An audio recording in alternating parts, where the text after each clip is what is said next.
बिहार का कल्चर और इतिहास इतना पुराना है कि अगर इसे गहराई से समझा जाए तो बहुत सारे राज खुलकर सामने आएंगे। जी हाँ, जब बात हो कला और संस्कृति की तो बिहार की मधुबनी पेंटिंग हमेशा से ही एक पहचान बनाए हुए है, जो ना सिर्फ बिहार में बल्कि पूरी दुनिया में ही फेमस है। तो मधुबनी पेंटिंग को हम सिर्फ एक आर्ट समझते हैं, लेकिन क्या आपको पता है कि ये बिहार की बेटियों का एक खुफिया कम्युनिकेशन सिस्टम था, जिसे मर्द कभी पढ़ ही नहीं पाए।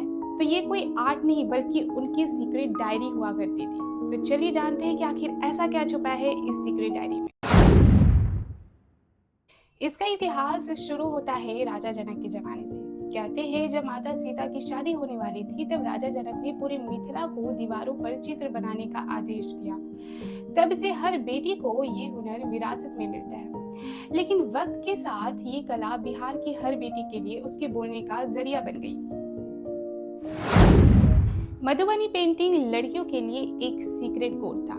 जी हाँ, पुराने जमाने में शादी के वक्त दुल्हन के कमरे की दीवारों पर ये पेंटिंग बनाई जाती थी। अब क्योंकि उस वक्त लड़कियां खुलकर अपनी फीलिंग्स या सेक्स एजुकेशन पे बात नहीं कर सकती थी, तो वो पेंटिंग्स में सिंबल्स का इस्तेमाल करती थी। अगर पेंटिंग में मछली दिखे तो उसका मतलब होता है फर्टिलिटी और नए जीवन की शुरुआत। वहीं बांस यानी बैम्बू वंश को आगे बढ़ाने का सिंबल माना जाता था। वहीं कमल प्रेम और प्योरिटी का प्रतीक था। तो इस तरीके से ये पेंटिंग लड़कियों की वो साइलेंट आवाज थी जो शादी के बाद की अपनी उम्मीदों को दीवार पे उतारती थी। अब आपको ये जानकर हैरानी होगी कि पहले के जमाने में सौरठ सभा जैसे मेलों में शादी के लिए लड़की पसंद करने से पहले लड़की की पेंटिंग देखी जाती थी। जी हाँ, पेंटिंग लड़की की डिग्री थी और उसके रंग बताते थे कि वो कितना समझदार है। पहले ये आर्ट समाज के हिसाब से बनता था, जहाँ बड़े बड़े घरों में भरनी यानी कि ब्राइट कलर्स यूज होते थे। वहीं दलित महिलाओं ने गोदना स्टाइल बनाया। उन्होंने कोशिश की कि वो पेंटिंग्स को उनकी टैटूज जैसा बनाए।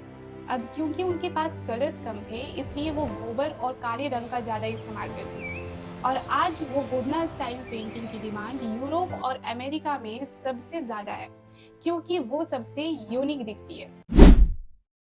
सबसे चौंकाने वाली बात तो ये है कि अगर 1966 में बिहार में वो भयानक अकाल ना पड़ा होता तो शायद ये आर्ट कभी बाहर ही नहीं आता। जी हाँ, जब खेती खत्म हो गई थी तब सरकारी अफसरों ने गांव की औरतों से कहा कि जो वो दीवार पर बनाती है उसे कागज पे उतारने को। तब पहली बार दुनिया को पता चला कि बिहार के हर घर में एक महान कलाकार छुपी है। जो आर्ट सिर्फ घर की दीवारों तक सीमित थी, वो बिहार की महिलाओं के लिए एक फिनेंशियल फ्रीडम का जरिया बन गया। तो इसने बिहार की पूरी सोशियोलॉजी बदल दी।